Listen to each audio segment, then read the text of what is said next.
never return completely to the way we lived prior to 2020.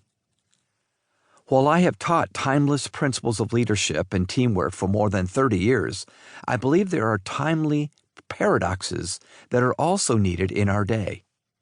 In fact, especially in our day. This book examines 8 of these paradoxes that effective leaders practice when facing volatile and uncertain seasons. To illustrate how essential these paradoxes are, let me ask you some questions. Have you ever observed a leader who was overconfident and wished they embodied a little more humility? Or vice versa? Have you witnessed a very humble leader who couldn't motivate people to do anything and wished they had a little bit more confidence? Bingo. What was needed was a paradox. People need both confidence and humility from their leader. Have you ever watched a leader who did too much, never empowering others to step up and take their place on a team? I bet you wish they would have stepped aside and become invisible so others could realize their potential. On the other hand, do you know leaders who are never around, who never set an example and wish they would model what they want their team to do? Once again, those leaders needed to practice a paradox.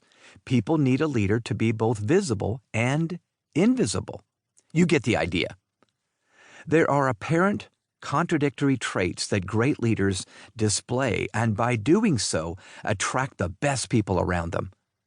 I believe many leaders haven't spotted these paradoxes because they feel like oxymorons.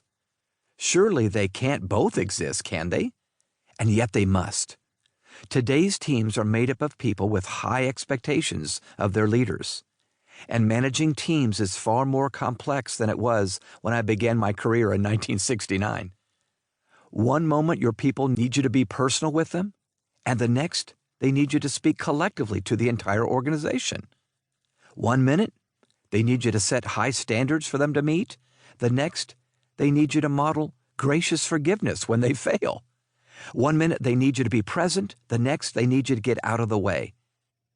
You'll feel like an empathetic counselor and a motivational coach. You'll feel like a cheerleader and a chaplain. You'll feel like a model who sets the example and a magician who disappears. I spoke to Tim Elmore as he was writing this book and immediately got excited about it. I think he put his finger on a missing piece in so many leaders' careers. I told Tim I wanted this book to be a part of the John Maxwell publishing line of books at HarperCollins Leadership. It aligns with the principles I have taught and complements them well. I have known Tim for 40 years. We met when he was still in college and very green, but I saw something in him that I wanted to cultivate, so I invited him to join my team as soon as he graduated. We served together for 20 years, and I watched him grow and improve as a leader each year. This book is an outcome of his leadership and his observations on leadership. It will challenge you to grow your social and emotional intelligence. It will stretch you to become multidimensional. It will provide you with practical action steps to embody these paradoxes. Since we live in interesting times, we might as well enjoy the journey. Paradoxical leadership in a complex age.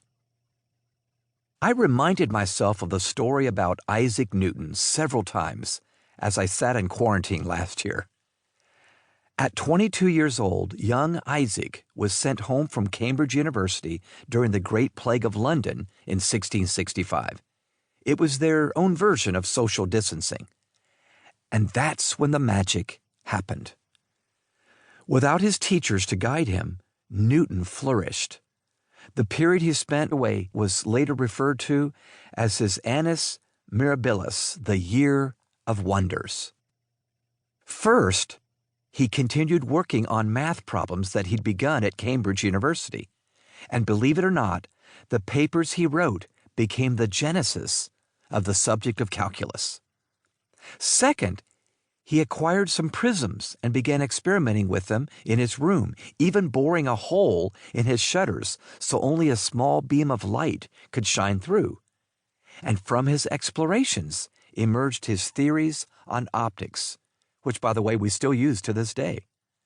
And third, outside his window, To keep listening to this audiobook, I've left you a link in the description so you can do it, at no cost thanks to Audible's 30-day free trial.